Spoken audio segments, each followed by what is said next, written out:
நான் தான் ஓம்காரம்.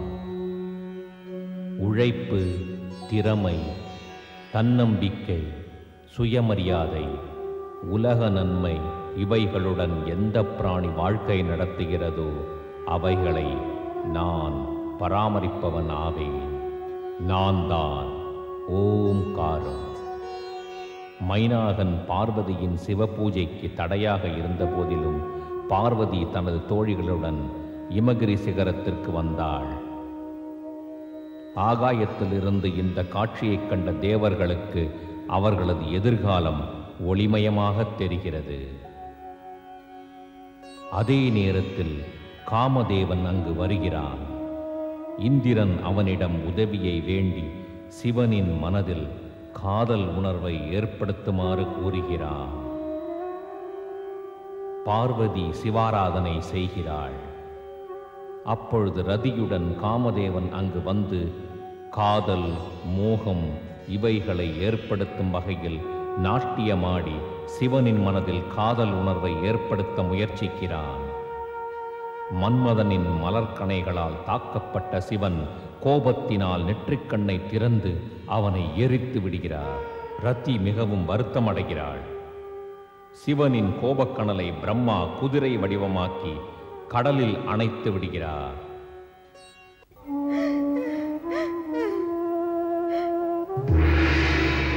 ரதி, அமைதியாயிரு, வருத்தப்படாதே. நடந்தவைகளை மாற்ற முடியாது. நடந்ததை நீ ஏற்றுக்கொள். சர்வேஸ்வரா, இது எந்த குற்றத்திற்கான தண்டனை? தேவராஜனும் தேவர்களும் கேட்டுக்கொண்டதால் தங்கள் மீது அவர் மலர்கணையை தொடுத்தார். தங்கள் தியானம் கலைந்தது. இதில் எங்கள் தவறு ஏதும் இல்லையே. தேவர்களின் துன்பத்தை போக்குவதற்காக அவர்களுக்கு உதவி செய்தோம். ஆனால் எங்களுக்கு துன்பம் நேர்ந்தது. இது ஏன்? இது ஏன் பிரபு? பரம்பொருளே, கருணை காட்டுங்கள். மரணத்தை ஏற்றுக்கொள்ளும் மனோதிடம் என்னிடம் இல்லை. காமதேவனுக்கு உயிர் பிச்சை கொடுங்கள். அவர் இல்லாமல் நான் இல்லை. எனக்கு அருளுங்கள் பிரபு. காமதேவனுக்கு உயிர் பிச்சை அளியுங்கள். தேவாதி தேவா, தேவாதி தேவா, மன்மதன் களங்கமற்றவன். மன்மதன் தேவர்களாகிய எங்கள் நலத்திற்காகத்தான் தங்கள் மனத்திலும் பார்வதியின் மனத்திலும் காதலை ஏற்படுத்தினான். காமதேவனை மன்னித்து அவனுக்கு உயிர் பிச்சை அளியுங்கள் பிரபு, உயிர் பிச்சை அளியுங்கள். விதி எழுதியதை மாற்ற முடியாது. அது தேவனோ தேவியோ, அரக்கரோ மனிதரோ, எவரும் தவறுக்கான தண்டனையிலிருந்து தப்ப முடியாது. பரம்பொருளே, மன்மதனை மன்னித்தருளுங்கள். அவன் செய்தது அனைத்தும் சுயநலத்திற்காக அல்ல, பொதுநலத்திற்காக செய்தான். ஆகையால் அவனது குற்றத்தை மன்னியுங்கள். பரம்பொருளே, காமதேவனுக்கு மறுபடியும் உயிர் பிச்சை அளியுங்கள். அவனது மனைவி ரதி மீது கருணை காட்டுங்கள். ஆம் இறைவா, ரதிக்கு அருளுங்கள். காமதேவனுக்கு உயிர் பிச்சை அளியுங்கள். இதுதான் எங்கள் வேண்டுகோள் பரமேஸ்வரா. பரமேஸ்வரா, தாங்கள் காமதேவனை உயிர்ப்பிக்காவிட்டால் நானும் எனது உயிரை மாய்த்துக் கொள்வேன். இங்கே மாய்த்துக் கொள்வேன். எனது தியானத்தை கலைத்து என்னை யோகத்திலிருந்து மோகத்திற்கு செல்லும் கடும் செயலில் மன்மதனுக்கு நீ உறுதுணையாக நின்றாய். என்ன தவறு நேர்ந்ததோ அதற்கான பலனை மன்மதன் அனுபவிக்கிறார். நீயும் தண்டனையை அனுபவிக்க வேண்டும். பரம்பொருளே, நான் தங்களிடம் தயவு வேண்டி நிற்கின்றேன். தாங்கள் தண்டனை அளிக்கின்றீர்களே. தண்டனை ஏற்கனவே அளிக்கப்பட்டு விட்டது. இனி பிராயச்சித்தம் செய்வதுதான் மீதமுள்ளது. ரதி, கூறுங்கள் ஈசனே, பிராயச்சித்தம் செய்கிறேன். கேள் ரதி, உனது கணவன் காமதேவன் எனது நெற்றிக்கண் நெருப்பில் சாம்பலான பிறகும் கூட மரணமடையவில்லை. அவன் எனது அருளினால் உயிர்ப்பு தெழுந்து விட்டான்.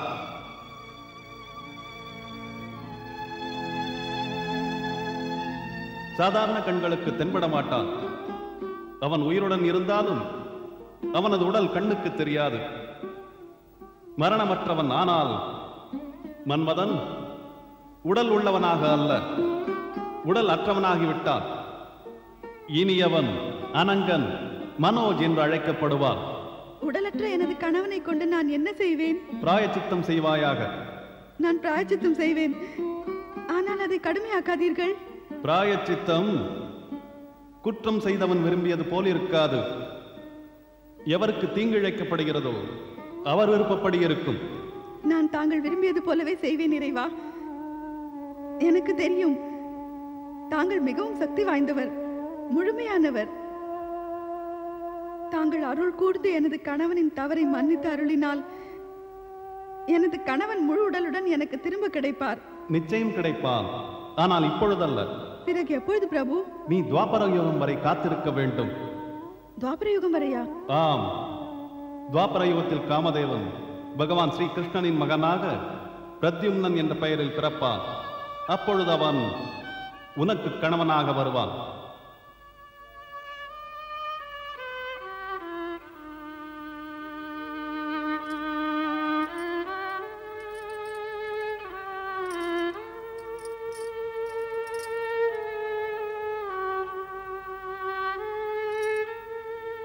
வருத்தப்படாதே ரதி. இறைவன் உன்னிடம் கூறியது அனைத்தும் நிச்சயம் நடக்கும். துவாபர யுகத்தில் காமதேவன் உனக்கு மறுபடியும் கிடைப்பான். நாராயண நாராயண. ரதி,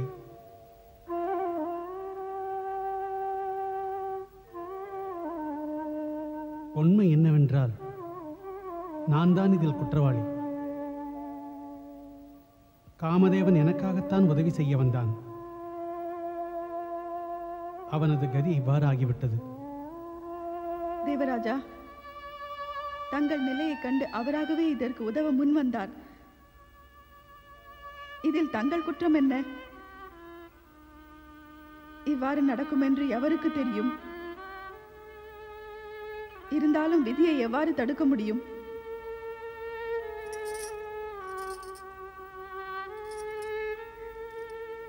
இனி எனக்கு துணை ஒன்றுதான்,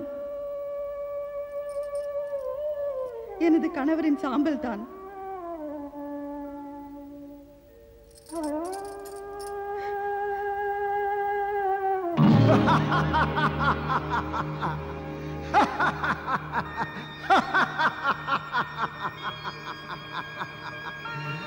சாம்பலானான்.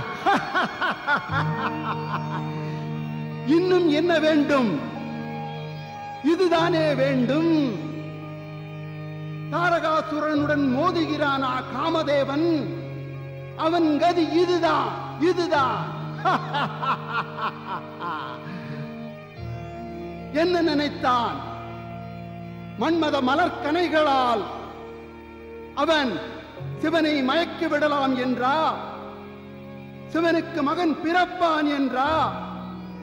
அவன் என்னை அழிப்பான் என்றா? நானும் மடிந்து விடுவேன் என்றா?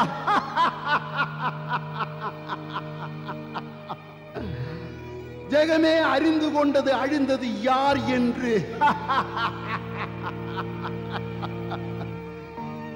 இனி சிவனுக்கு மகன் பிறப்பான் என்ற பேச்சுக்கே இடமில்லை. பிரம்மதேவன் அளித்த வரத்தின்படி இனி எனக்கு அழிவே இல்லை. என்னை யாருமே அழிக்க முடியாது, யாருமே. சேனாதிபதி, என்னை யாராவது அழிக்க முடியுமா என்று கூறு. இல்லை மன்னவா, எவருக்கு மரணம் நெருங்கிவிட்டதோ அவர்தான் உம்முடைய முடிவை பற்றி யோசிப்பார். இந்த மகிழ்ச்சியான நன்னேரத்தில் சிறிது கொண்டாட்டம் தேவைப்படுகிறது. ஆணையிடுங்கள் மன்னவா. செல்லுங்கள், இந்திரனின் அப்சரசுகளை அழைத்து வாருங்கள். இப்பொழுது காமதேவனை நினைத்து அவர்கள் அழுது கொண்டிருக்கிறார்கள். அவர்களிடம் நம் முன் நாட்டியமாடச் சொல்லுங்கள். செல்லுங்கள். தங்கள் ஆணை மன்னவா. மதுபானம்.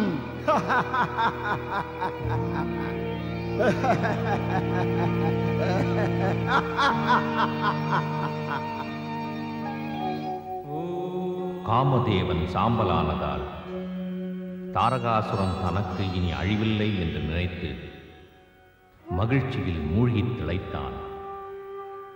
ஆனால் ஒரு உண்மையை மறந்துவிட்டான்.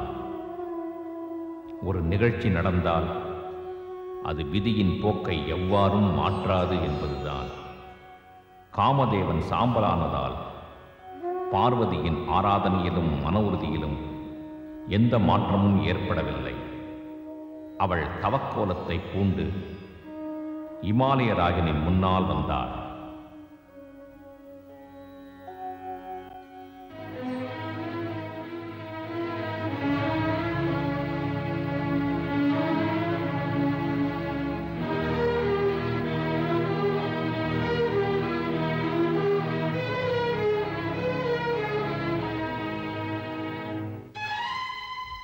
மகளே பார்வதி, தவக்கோலத்திலா? ஆம் தந்தையே, தங்களுடைய மகள் தவம் செய்ய விரும்புகிறாள். மகளே, என்னால் உன் கோலத்தையும் பொறுக்க முடியவில்லை, விருப்பத்தையும் ஏற்க முடியவில்லை. ஒரு தந்தை என்ற முறையில் தாங்கள் என் விருப்பத்தை ஏற்காவிட்டால் வேறு எவர் ஏற்பார்? என்னை தவம் செய்ய அனுமதியுங்கள் தந்தையே. காமதேவன் சாம்பலான பிறகு இந்த சிவ ஆராதனையினால் என்ன பலன் மகளே? எல்லாம் வீண்தான். நான் சொல்வதை கேள். நான் உனக்காக ஒரு தக்க வரனை தேடி மணமுடிக்கிறேன். இல்லை தந்தையே, இல்லை. இவ்வாறு தகாத வார்த்தைகளை கேட்பது கூட ஒரு பாவச் செயல் தந்தையே. நான் பல நாட்களுக்கு முன்னரே இறைவன் சிவனை கணவனாக மனதில் வரித்து விட்டேன். இனி மற்றொருவரை மனதில் நினைப்பதோ அவர் பெயரை கேட்பதோ நான் எதற்காக இங்கு பிறந்தேனோ அதற்கு எதிரானது. பார்வதி, பேசும் உன் வார்த்தைகளை அளந்து பேசு. அதோடு உன்னை பெற்றவர்கள் மீது மரியாதை வைக்கவும் தெரிந்து கொள். உன் விருப்பமும் உன் வார்த்தைகளும் இப்பொழுது கட்டுக்கடங்காமல் எல்லை மீறி போய்கொண்டிருக்கிறது. நான் என்ன செய்தேன் தாயே? இதுவரையிலும் நீ எதுவும் செய்யவில்லைதான். ஆனால் இனிமேல் நீ செய்வதற்கு நினைத்திருக்கின்றாயே, அது சரிதானா? நீ ஒரு ராஜகுமாரி. இந்த ராஜ மாளிகையில் ராஜ உபச்சாரங்களுடன் நீ வளர்ந்திருக்கின்றாய். சிவனை நினைத்து சிவ ஆராதனை மற்றும் தவம் செய்ய உனக்கு நாங்கள் அனுமதி அளிக்கவே முடியாது. உனது மென்மையான பூ போன்ற உடலை தவம் என்ற தீயில் சாம்பலாக்க விடவே மாட்டேன். ஒரு ராஜகுமாரி இவ்வாறு ஒரு யோகியுடன் உறவு வைத்துக் கொள்வது இந்த அரச குடும்பத்திற்கு நல்லதா? இதில் குற்றம் என்ன இருக்கிறது? இருக்கிறது. ஒரு அழகிய ராஜகுமாரிக்கு ஒரு கடும் யோகியின் மீது காதல் இதுவரை நடந்ததே இல்லை. இன்று வரை நடக்காதது எதிர்காலத்திலும் நடப்பது சரியல்ல என்பதை எந்த ரிஷி முனிவர் உன்னிடம் கூறினார்? நீ மிகவும் தர்க்கம் செய்கிறாய் பார்வதி. சரியான விஷயத்தை சரி என்று நிரூபிக்கும் முயற்சியை தர்க்கம் என்று கூற வேண்டாம். மைனாகா, நீயும் உனது அன்னையும் அமைதியாயிருங்கள். பிடிவாதம், கோபம், அகந்தை இவைகளை வைத்து எந்த முடிவும் எடுக்க முடியாது. நான் முடிவெடுத்து விட்டேன். பார்வதிக்கு தவம் செய்ய அனுமதி அளிக்கின்றேன். தந்தையே, தாங்கள் யோசித்துதான் இந்த முடிவை எடுத்தீர்களா? நீ இந்த கேள்வியை நன்றாக யோசித்துத்தான் கேட்கிறாயா? தாங்கள் நான் கூறுவதை என்றுமே ஏற்க மாட்டீர்களா?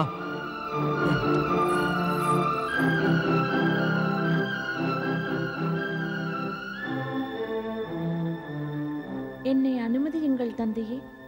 இல்லை மகளே, தனியாக செல்ல அனுமதி அளிக்க மாட்டேன். ஜெயா, விஜயாவும் உன்னுடன் வருவார்கள்.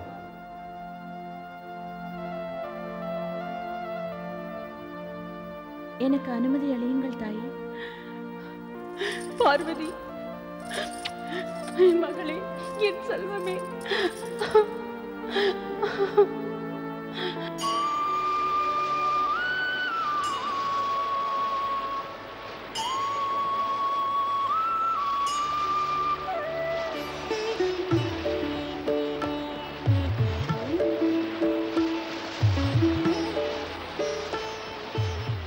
இந்த இடம் மிகவும் சிறந்தது.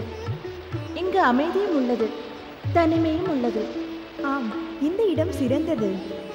இது போன்ற அமைதியான இடத்தில்தான் தவம் செய்ய முடியும். நான் அங்கு அமர்ந்து தவம் செய்வேன். அங்கு அமர்ந்து தவம் செய்வாயா? தனியாக வா. யாரும் இல்லாத இந்த இடத்திலா? யாரும் இல்லாத இந்த வனத்தில் உனக்கு பயமாக இருக்காதா? எதற்கு பயம்?